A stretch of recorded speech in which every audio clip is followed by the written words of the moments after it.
But this black mark here represents the frostbite that I received in the last few days. Good heavens, Michael, I mean, is it really worth it? Well, you'd have to think, looking at it, that it's not, but we all realise the risks involved, and you accept those risks, or you don't play the game. Adventure. There's some people in this world who like to do things that are super dangerous for the dopamine hit. Deep diving the deepest holes of the ocean or descending into the darkest of caves. In 1996, Mount Everest was super popular and a new tourist destination. It had a huge uptick in marketing from companies that were willing to take groups of people up the mountain for a price. Because of this, lots of rich people with little to no climbing experience took to the mountain, the highest mountain in the world. Two of those adventure groups were Adventure Consultants and Mountain Madness. They shared the mountain with expeditions from all over the world, Taiwan, America, New Zealand. The two groups consisted of the leader of each company, Rob Hall and Scott Fisher, two guides, Jang Bu and Ang Giori, two journalists, Sandy Pittman and John Cracker, and the head guide, Anatoly Baukriv. The fact that the summit can only hold 8 to 10 people and roughly the size of a dinner table is something that I didn't know. So for me, the most unadventurous person on the planet, the thought of climbing 29,000 feet to stand on a summit with a few other people isn't really up any alley that I have. The influx of tourism on the mountain, the unexperienced climbers, plus tons of other factors contributed to the biggest disaster in the history of Everest. The two owners decided that they would benefit from climbing the mountain together. They wanted to reach the summit the same day. 2 p.m. was the established turnaround time. If they didn't make the marker by 2 p.m., they of course would turn around. They agreed that both the guides would set what's called fixed lines. Those are a group of ropes that's anchored in place and left there for the climb. It also allows for a quick ascend or descend during parts of the mountain that may be dangerous. Before everyone set to leave, the group noticed that only one guide had gone ahead to set the lines. The other guide, Lobsang Jangbu, made the decision to short rope one of the journalists, Sandy Pittman, for the ascent. This pissed off Ang Giori, and because of that, he refused to do the work alone. A short rope is a rope that connects the climbers to one another. It's used to mitigate any potential falls. The fact that Sandy was an inexperienced climber and the short rope situation that was unplanned, this caused them both to climb at a very slow speed. And this was the problem. Since there were so many groups on the mountain, and the fact that they were climbing slower than they should have, at the bottleneck, all of the groups stopped. It was later asked why the guide Jangbu decided to change the plan and decided to short rope Sandy. He said that due to a mistake, he thought that he was short roping another climber. When he realized it was Sandy, he unhooked her. His story did change a couple of times. One major discrepancy is the length of time the guide and Sandy were short roped together. The guide says it was only an hour, which other witnesses said it was more like 5 hours. Because of the time delay, the head guide and another man called Neil Biderman assumed the responsibility of the ropes, and it took quite a while for them to set them. This entire time, below the climbers, a massive storm was starting to gain strength. The guides knew they weren't going to make it to the summit by the time they set as a turnaround goal, but they decided due to the storm, they wanted to continue up the summit. Those who were in the front of the line had summited already. One of the climbers that summited was John Cracker. He was the journalist for Adventure Consultants. They were already on their way down, passing Rob Hall and the rest of the teams on their way to the summit. These climbers were descending right into the massive storm below.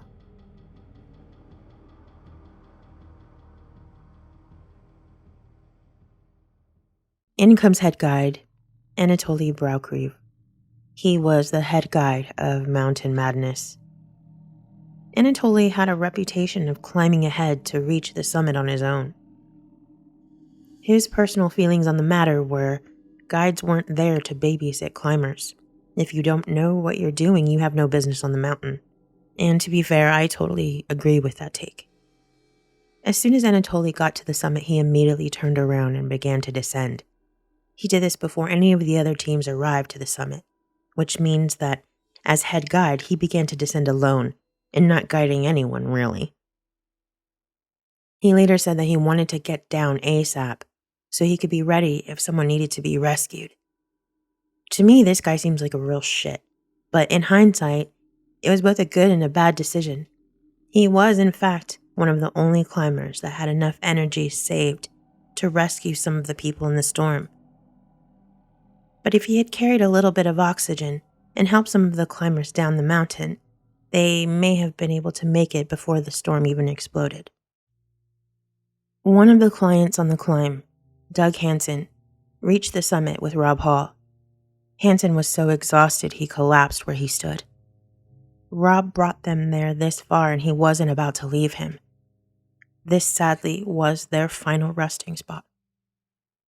Doug and Rob were stuck on the summit on the south side of the mountain. Below them, the rest of the groups from AC and MM, 5 people in total. One of the main reasons why people lived was because of Neil Beidelman. Neil dragged all 5 people down the mountain. He also dragged 2 members of the team of AC, Yasuko Nemba and Beck Weathers.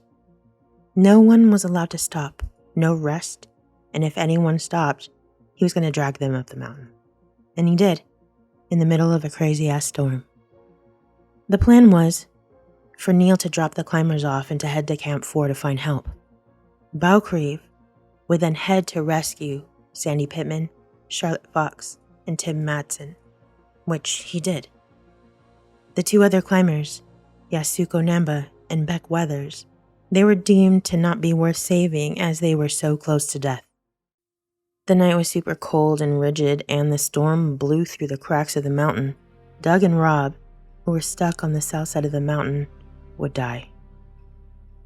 However, they didn't die at the same time. Rob would die later. He lived on that mountain for 2 nights, and on the 3rd morning, Rob wasn't able to breathe from his oxygen tank due to ice, and was barely able to fix it because his hands and fingers were completely destroyed with emerging frostbite. It also made it impossible to have any sort of control of ropes. He accepted his fate. Radioing down to camp, Rob had them call his wife. His wife at the time was heavily pregnant with their child. During the call, he let her know that he was okay and that he was comfortable. At the end of a teary exchange, Rob told his wife, "Sleep well, my sweetheart. Please don't worry too much." He died just a bit later.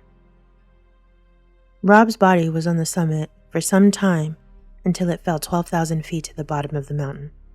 Scott Fisher, Mountain Madness owner, was tied to the mountain by the group's Sherpa. His body was also recovered. In 1997, Yasuko Nemba, one of the members of the AC that was left behind by Anatoly Barkriev, her body was found by none other than Anatoly. He built a cairn to protect her body from vultures. The cairn is a stack of rocks, so he basically made a little fort around her body. Her husband funded a rescue mission later that year to bring her body home. The other member of the AC party, Beck Weathers, that was also left behind for dead, actually woke up. Frostbite covering the majority of his hands and his face, he somehow found his way down the mountain. He lived, and he was left for dead twice. He gave up climbing after that. When people look for this sort of adventure, they go in aware of the dangers. Hopefully. I mean, you would have to know you're going up a giant mountain and you may die. A guided tour of Mount Everest, climb and all, can cost up to $70,000 depending on the time of year, spring being the most expensive as is the climbing season. So what about you? Are you one of those adventurous people? What's your idea of adventure? Let's talk about it below. Thank you so much for watching, and a special thanks to Dazzling Dice and Dojin. Your continued support means so much to me. As always, I'm Crystal, this is Getting Spooky, and I'm out.